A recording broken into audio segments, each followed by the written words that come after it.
ముఖ్యమంత్రిగా ఏ తప్పు చేయకపోయినా, ఒక పైసా అవినీతికి పాల్పడకపోయినా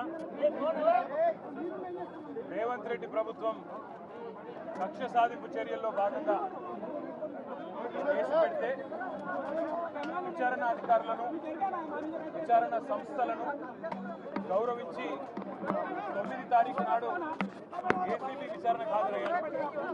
16 తారీఖు నాడు ఏసీబీ కేసు పెట్టింది కాబట్టి ఈడీ కూడా కేసు పెట్టి మరి వాళ్ళ విచారణకు పిలిస్తే ఈడీ విచారణకు కూడా హాజరయ్యారు.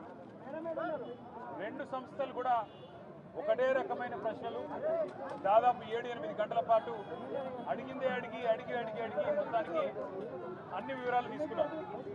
రెండు సంస్థలకు నేను చెప్పింది ఏమంటే, మీరు ఎన్నిసార్లు పిలిచినా వస్తా, మీరు ఎన్ని ప్రశ్నలు అడిగినా సమాధానం చెప్తా, సంతృప్తికరంగా చెప్తా, పూర్తిగా విచారణకు సహకరిస్తాను.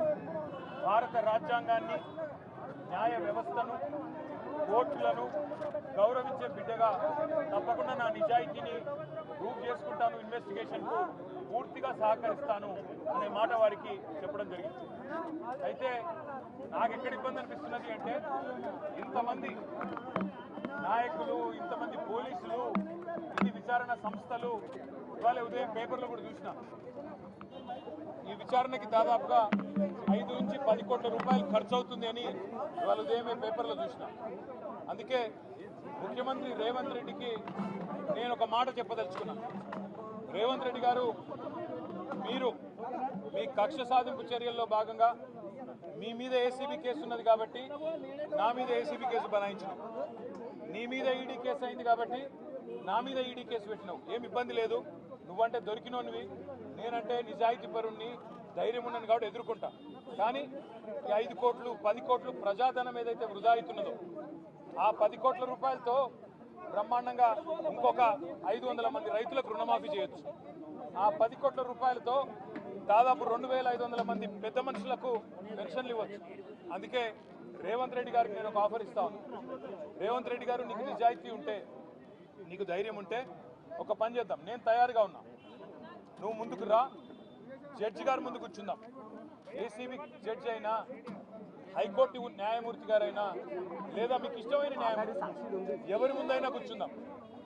మీ మీద ఏసీబీ కేసు ఉంది, నా మీద ఏసీబీ కేసు ఉంది, నీ మీద ఈడీ ఛార్జ్ షీట్ చేసింది, నా మీద ఈడీ విచారణ జరుగుతున్నది.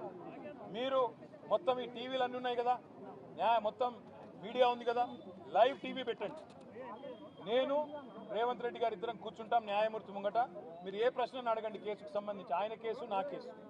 ఇద్దరికి లై డిటెక్టర్ పరీక్ష పెట్టండి, ఇద్దరికి కూడా లై డిటెక్టర్ పరీక్ష పెట్టండి.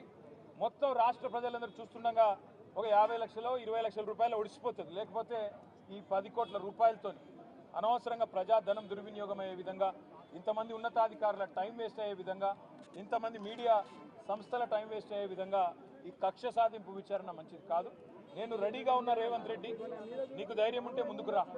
నీ జూబ్లీహిల్స్ ప్యాలెస్లో అయినా సరే, లేదా న్యాయమూర్తి ఇంట్లో అయినా సరే, ఏసీబీ న్యాయమూర్తి ఇంట్లో అయినా సరే, కోర్టులో అయినా సరే, లేదా ఈడీ ఆఫీస్లో అయినా సరే, ఎక్కడైనా నేను లై డిటెక్టర్ పరీక్షకు సిద్ధం. నువ్వు కూడా రా, ఇద్దరం కూర్చుందాం. దొంగెవరో, ఎవరేందో, ఎవరి నిజాయితీ ఏందో రాష్ట్రం మొత్తం చూస్తుంది. నీకు ధైర్యం ఉంటే వెంటనే నిర్ణయం తీసుకో. డేట్ నువ్వే చెప్పు, టైం నువ్వే చెప్పు, ప్లేస్ నువ్వే చెప్పు, నేను వస్తా. నిజాయితీగా నా చేయిస్తా. నువ్వు లై డిటెక్టర్ పరీక్ష పెట్టి నువ్వు కూడా పెట్టుకొని కూర్చో. ఎవరు ఏందో రాష్ట్ర ప్రజలకు తేలుతుంది.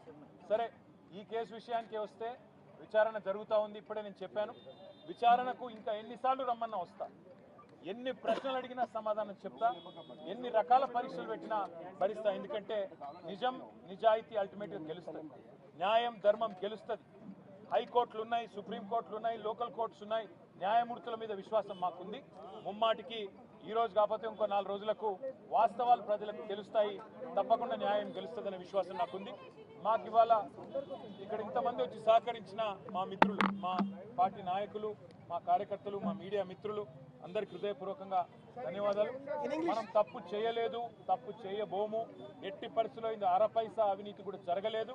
అదే మాట 8 గంటలు వాళ్ళు అడిగినా, అదే మాట చెప్పినా, తప్పు చేస్తుంటే రుజువు చేయండి, ఏ శిక్ష వేసినా సిద్ధమని చెప్పి కూడా వారికి చెప్పిన. all I've said to the enforcement directorate today is that I will cooperate fully. I'll cooperate wholeheartedly. I'll cooperate fully. However many times they call me, however many times they summon me, I'm going to be there. And whatever the kind of information they want from me, I'm happy to give them. But I've asked the same question to ACB. I've asked the same question to ED as well. Where is the case here? Where is the case here? यहाँ से अगर एक पैसा गया कहीं तो उस एक पैसे का अकाउंट दूसरे तरफ है, तो इसमें फ्रॉड कहाँ है, करप्शन कहाँ है? मनी अगर सब महफूज है तो लॉन्ड्रिंग कहाँ हुआ है? मनी लॉन्ड्रिंग कहाँ से आता है? मैंने यही सवाल एसीबी से पूछा, ईडी से भी पूछा।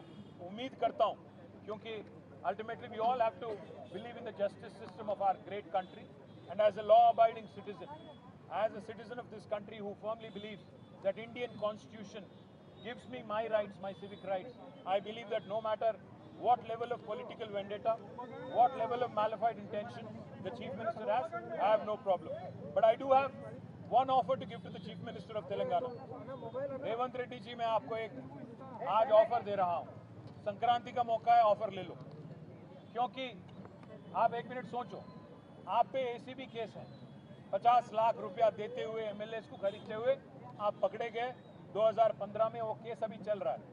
उसी केस का फिर ईडी ने भी केस किया, चार्जशीट भी फाइल किया। आप लड़ रहे हो, अभी भी कोर्ट्स में लड़ रहे हो। तो मैं इसलिए रेवंत रेड्डी जी को ऑफर दे रहा हूँ। आप वेंडेटा विच हंटिंग के एक चक्कर में आपने मेरे पे भी केस लगा दिया, कोई बात नहीं, हम इस पे इसको झेलेंगे।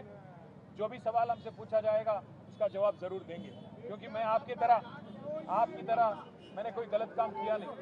मैं आपको एक ऑफर दे रहा हूं, आप जब भी तैयार हो, डेट आप तय करो, जगह आप तय करो, टाइम आप तय करो, दोनों बैठ जाते हैं। आप भी बैठ जाओ, मैं भी बैठ जाता हूं, क्योंकि आप पे भी एसीबी केस है, आप पे भी ईडी केस है, मुझ पे भी आपने लगा दिया। तो इसलिए मैं कहता हूं, मैं लाई डिटेक्टर टेस्ट के लिए तैयार हूं।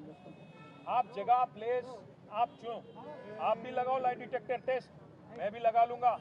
एसीबी कोर्ट जज या हाई कोर्ट जज या पर्सन ऑफ योर चॉइस, कोई रिटायर्ड जज भी ठीक।